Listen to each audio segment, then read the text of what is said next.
अक्सर लड़कियां ख्वाबों में रहती बसती हैं। मैं भी इन्हीं में से थी। जो मुझ पर बीती ऐसी कहानियां कम ही लिखी और बयान की जाती हैं, मगर कभी कभी समाज के बदनुमा अनासिर को आईना दिखाना ही पड़ता है। अक्सर वालिदैन अपनी बच्चियों के फराइज से जल्द सुबकदोश होने की खातिर इनकी मंगनी या निकाह अवाइल उम्र में ही कर देते हैं।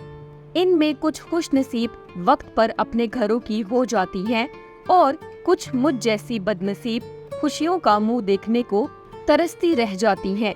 जिन दिनों छठी जमात में पढ़ती थी, वालिद साहब ने अपने दूर के रिश्तेदार के साहबजादे गुलरुख से मेरा रिश्ता तय करके कुछ अरसे बाद इसके साथ मेरा निकाह कर दिया, जबकि रुखसती बाद में होना करार पाई, क्योंकि लड़का इंजीनियरिंग कर रहा था। निकाह से चंद दिन कबल गुलरुख हमारे घर आया और मैंने खिड़की से देखा। वो गोरा चिट्टा और बहुत खूबसूरत था। खूबसूरत तो मैं भी थी, लेकिन ज्यादा पढ़ी लिखी ना थी, जबकि वो आला तालीम हासिल कर रहा था। माँ ने मुझे तलकीन की कि तुम भी तालीम की तरफ तवज्जो दो, ताकि तेरे ससुराल वाले ये ना कहें कि हमारी बहू को तालीम का शौर ही नहीं। लेकिन मैं पढ़ाई की बजाय दिन रात अपने होने वाले जीवन साथी के ख्यालों में खोई रहने लगी। सहेलियां और बहनें मुझे खुशकिस्मत समझती थीं कि मेरा रिश्ता इतने अच्छे लड़के के साथ हो गया था। ये रिश्ता 3 साल रहा। फिर किसी जालिम की ऐसी नजर लगी कि गुलरुख को इसके कबीले के दुश्मनों ने गोलियां मारकर खत्म कर दिया। हमको किसी ने ना बताया कि ये देरीना दुश्मनी का नतीजा था या वो दहशतगर्दी की भेंट चढ़ गया। इसकी याद में इसके माँ बाप ही नहीं, हम भी तड़पते रहे। और मैं कितनी बदनसीब रही होंगी जो शादी से कबल बेवा हो गई। इस सानही के बाद मैं जैसे जीना ही भूल गई। बहुत ज्यादा गमज़दा रहने लगी। माँ से कह दिया कि अब कोई रिश्ता आए तो जवाब दे देना, अब मैं शादी नहीं करूँगी। इसके बाद कई रिश्ते आए, मगर मैं खुद को शादी के लिए आमादा ना कर पाई। बिल आखिर वालिद साहब ने एक रिश्ता मेरी छोटी बहन के लिए कबूल कर लिया और इसकी शादी धूमधाम से हो गई। हमारे घर के सामने ही वालिद साहब के भाई का घर था। इनके 3 बेटे थे। यूं तो कम ही हमारे घर आते थे, लेकिन मेरी बहन की शादी के मौके पर कामकाज में हाथ बटाने को पेश रहे। इनका मंझला लड़का, जिसका नाम पाशा था, वो ज्यादा हमारे घर आता था। मेरे वालिद साहब के साथ इसने तकरीब में बढ़ चढ़ कर हाथ बटाया। यूं मेरे वालिदैन की निगाहों में वो बहुत अच्छा बन गया। जरीना की रुखसती के बाद भी वो रोज आने लगा। अम्मी का ख्याल करता और इनके अफसर काम कर दिया करता था। इस तरह वो हमारे घर का एक फर्द बन गया। पाशा मेरा भी ख्याल रखता। मुझको किसी चीज की जरूरत होती तो दौड़कर बाजार से ला देता। एक दिन मैं किचन में खाना बना रही थी। अचानक मेरे दुपट्टे ने आग पकड़ ली। इत्तेफाक से वो आ गया। इसने जो देखा मेरी पुश्त पर आग है और मुझे एहसास भी नहीं, दौड़कर आया और अपने हाथों से जलता हुआ दुपट्टा मसल कर आग बुझा दी।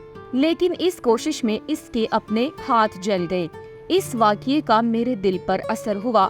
तभी सोचा, हर वक्त बस अपने ही ख्याल में ही नहीं डूबे रहना चाहिए, बल्कि किसी और के बारे में भी सोचना चाहिए। रफ्ता रफ्ता मेरी सोचों का धारा बदलने लगा और अब मैं उजालों के बारे में बातें करने लगी। जब मैंने इसके बारे में अपनी जात से निकलकर सोचा तो इसे भी एहसास हो गया कि मैं इसको चाहने लगी हूँ। अब हम वक्त की ओट में जब भी मौका मिलता बातें कर लेते। जिस रोज वो ना आता मैं बेचैन हो जाती। हमारा घर काफी बड़ा था।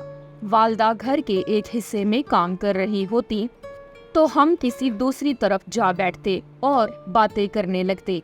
माँ को पता भी ना चलता था कि मैं किधर हूँ। वो आवाज देती तो मैं दौड़कर इनके पास पहुँच जाती।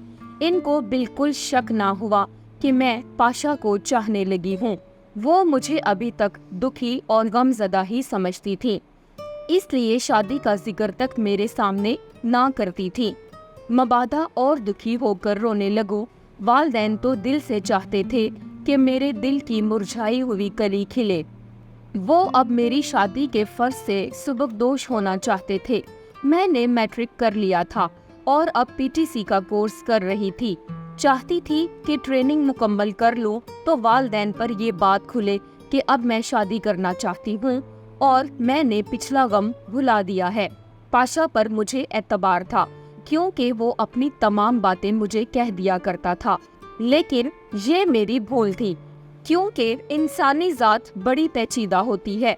हम समझते हैं कि हम किसी को पूरी तरह समझ लेंगे, हालांकि हम बरसों के साथ के बावजूद किसी को थोड़ा सा भी समझ पाए तो बड़ी बात है।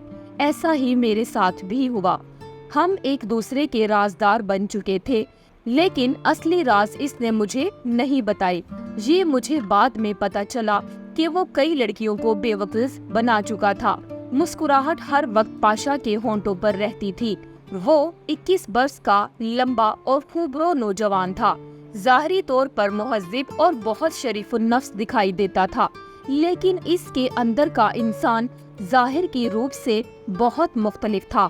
एक दिन मैंने उसे कहा, रिश्ते के लिए अपने वालिदैन को हमारे यहाँ भेजो, तो इसने माली मुश्किलात का बहाना बनाकर ये बात कुछ वक्त के लिए टाल दी, लेकिन मुझे यकीन दिलाया कि शादी मैं तुम्हारे सिवा किसी से ना करूँगा।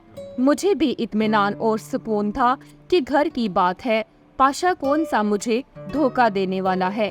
कुछ अरसे का इंतजार और सही इसी दौरान मेरे लिए एक और बहुत अच्छा रिश्ता आ गया। वालदा ने मेरी राय ली, मैंने साफ इनकार कर दिया।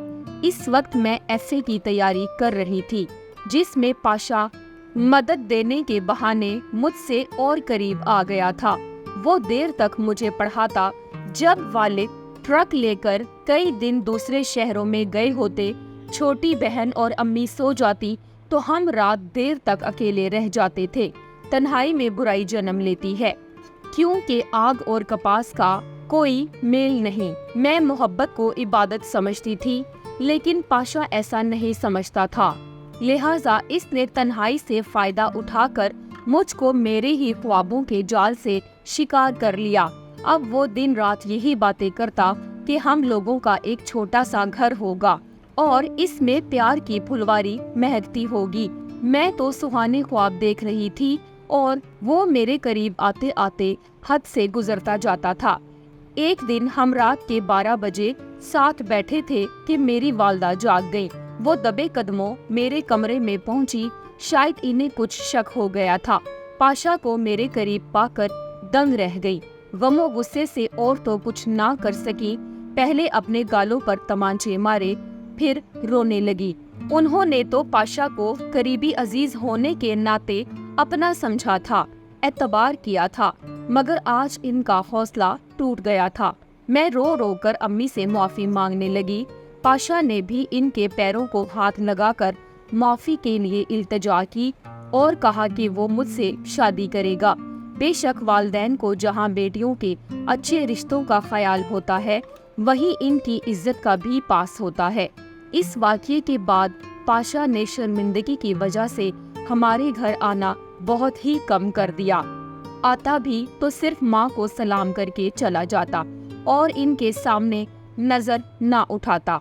वालदा ने इस वाक़ये से बाबा जान को लाइल्म रखा।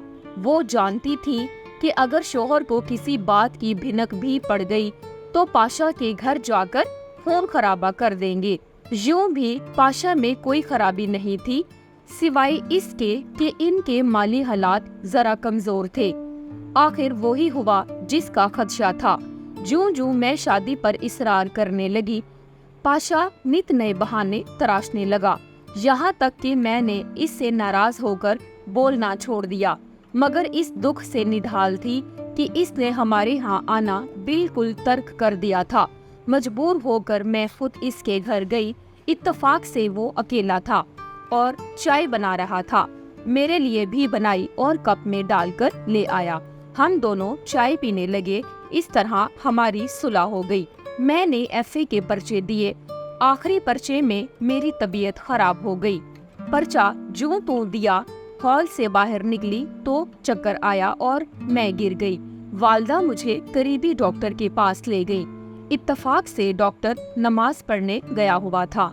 क्लिनिक में नर्स मौजूद थी। इसने दवा दी और मेरी हालत संभल गई। हम घर आ गए। इस दौरान पाशा की बहन की शादी होने लगी। वो शादी के कामों में मसरूफ हो गया, मगर मेरी परेशानी अब नाकाबिले बयान थी, जिसका पाशा को अंदाजा ही नहीं था। चची ने मुझे बुला भेजा कि आओ और कुछ काम करवा जाओ, लेकिन मैं ना गई तो पाशा खुद बुलाने आ गया। इस वक्त मैं अपने कमरे में अकेली बैठी रो रही थी, क्योंकि अम्मी भी पाशा के घर चची के पास गई हुई थी। मुझे रोता पाकर वो परेशान हो गया और पूछा कि क्या हुआ है, क्यों रो रही हो। जब मैंने उसे परेशानी की वजह से आगाह किया तो इसके पैरों तले से जमीन निकल गई।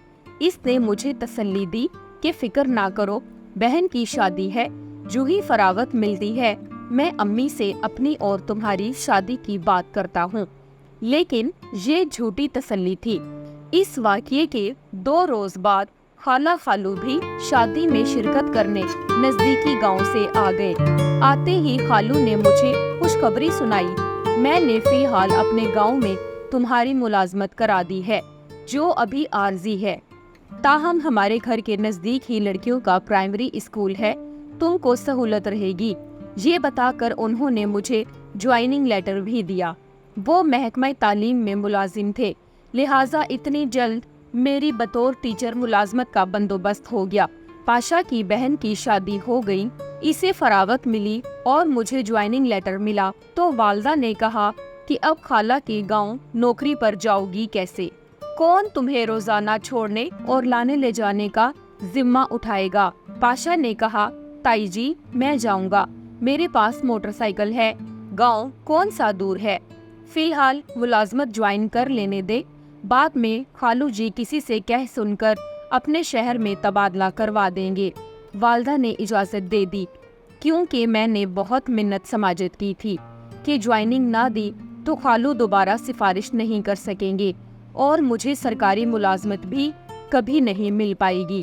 पाशा रोज मुझे अपनी मोटरसाइकिल पर स्कूल छोड़ने और लेने जाता, क्योंकि वालिद साहब दूसरे शहर में होते और मेरा कोई भाई नहीं था। हम अब दोनों ही बहुत परेशान थे। हमारे मसले का वाहिद हल फौरी तौर पर शादी था, लेकिन फौरी शादी पर चचा राजी ना थे, क्योंकि बेटी की शादी का कर्जा चढ़ा था। बेटे की शादी का खर्चा कहाँ से लाते। फिलहाल 2 साल तक पाशा की शादी के हक में ना थे। जब परेशानी का कोई हल समझ में नहीं आया, एक दिन स्कूल जाने की बजाय पाशा मुझे एक डॉक्टर के पास ले गया। इससे दरख्वास्त की कि मेरी बीवी परेशान है, हमारा एक बच्चा अभी छोटा है और ये मुलाजमत करती है, फिलहाल दूसरी जिम्मेदारी की मुतहम्मिल नहीं हो सकती। लेडी डॉक्टर ने अल्ट्रासाउंड किया और बोली कि खुदा की जो मर्जी है पूरी होने दो, क्योंकि वक्त ज्यादा हो चुका है, अब मैं आप लोगों की कोई मदद नहीं कर सकती। इस दिन हम जब छुट्टी के टाइम से पहले घर वापस आ गए तो माँ परेशान हो गई। जल्द आने की वजह पूछी। मैंने कहा आज जल्दी छुट्टी हो गई थी, लेकिन माँ को शक हो गया, क्योंकि परेशानी हमारे चेहरे पर लिखी हुई थी। माँ ने मुझसे तरह तरह के सवालात करना शुरू कर दिए। बिल आखिर मैंने इन्हें अपनी परेशानी से आगाह कर दिया। वो फूट फूट कर रोने लगी और मुझे लेकर खाला के घर गई। खाला ने कहा कि इसको मेरे पास रहने दो, मैं अपने शोहर को संभाल लूंगी, लेकिन तुम अपने शोहर को संभालो और पाशा से कहो कि जल्द अज जल्द शादी का बंदोबस्त करे। उन्होंने स्कूल में भी यही कह दिया कि मेरी भांजी शादीशुदा और पाशा इसका शोहर है। खालू बहुत नेक दिल और शरीफ आदमी थे। उन्होंने पर्दा रख लिया और पाशा को बुलाकर हुक्म दिया कि फौरन अपने वालिदैन को शादी के लिए राजी करो। जब बाबा जान कारोबारी अमूर निमटा कर घर आए, मेरे बारे में पूछा। माँ ने बताया कि रोज रोज गांव आना जाना मुमकिन नहीं था, तुम्हारी बेटी सरकारी मुलाजमत छोड़ना नहीं चाहती, तभी इसके खालू तबादला कराने की कोशिश कर रहे हैं। तब तक हमारी बेटी इनके घर रहेगी। वहाँ से स्कूल आना जाना आसान है, सिर्फ छुट्टी के दिनों में आया करेगी। एक दिन जब मुझे महसूस हुआ कि आज स्कूल जाना मुमकिन नहीं है, तो मैं कंबल ओढ़ कर लेट गई। खालू अपने दफ्तरी काम से लाहौर गए हुए थे। खाला ने पाशा को अपना मुलाजिम लड़का भेजकर बुलवा लिया। इसके आने तक मैं इस बदनसीब रूह को जन्म दे चुकी थी कि जिसको मैं समाज के खौफ से गोद में नहीं ले सकती थी। पाशा आया। खाला ने कहा, तुम अपने वालिदैन को तो राजी ना कर सके, अब इसको ले जाओ और जहाँ मर्जी रखो, किसी को दे दो या खुद रख लो, हमारे दर पर दोबारा मत आना। जाने इस जालिम ने इस थैले का क्या किया जिसमें इसका अपना ही लख्ते जिगर था। इस तरह मेरी जिंदगी में बाहर आने की बजाय पूरी जिंदगी बर्बाद हो गई। इसके बाद मुझे पाशा से और शायद इसे मुझसे नफरत हो गई। चंद दिनों बाद जब मैं अपने वालिदैन के घर गई तो इसने साफ कह दिया कि अब हमारी शादी नहीं हो सकती, क्योंकि जिस वजह से मैं जल्द अज जल्द तुमसे शादी करना चाहता था वजह ही ना रही, तो फिर अब शादी का क्या जवाज रहा है। इसने ये भी ना बताया कि इसने इस थैले का क्या किया, किसी को दिया या कहीं फेंक दिया। अलबत्ता ये कहा कि वो मजबूर है, इसके वालिदैन इसकी शादी मुझसे करने पर राजी नहीं। इसकी माँ अपनी भांजी को अपनी बहू बनाना चाहती है। जब इसने ये अल्फाज कहे, दिल करता था कि इसके मुंह पर थप्पड़ मार दूं। बस इतना ही कह सकी कि फिर मुझको दोबारा अपनी सूरत ना दिखाना। जब मालूम था कि तेरे माँ बाप राजी नहीं होंगे तो मुझको और मेरी माँ को क्यों यकीन दिलाया और हमसे झूठे वादे क्यों किए। इस दिन तो जी चाहता था कि जमीन फट जाए और मैं बदबख्त इसमें समा जाऊं। मेरी माँ को तो ऐसा सदमा लगा कि वो अपने खालिक हकीकी के पास चली गई। इनको मेरी बर्बादी का बहुत दुख था। गलती तो मेरी थी, लेकिन सजा मेरी बेकसूर माँ को मिली। सो ऐसा सदमा मिला कि वो सह ना सकी और जान से गई। चंद दिन बाद खालू का भी इंतकाल हो गया। खाला अकेली रह गई। छोटी बहन की वालिद साहब ने शादी कर दी तो मैं खाला के पास चली गई, क्योंकि वहाँ ही मेरी मुलाजमत हो गई थी। वालिद ने चाहा मेरा भी घर बस जाए, मगर मुझे शादी से नफरत हो गई थी। मैंने इनसे इस्तदा की कि मुझे मजबूर ना करे। वो अपनी बहन के पास रहने लगे जो मुद्दत से बेवा थी। मैं आज भी खाला के घर रहती हूँ, स्कूल में मुलाजमत करती हूँ और खाला के घर को ही अपना घर समझती हूँ, क्योंकि इस दुनिया में मेरा अपना कोई घर नहीं है।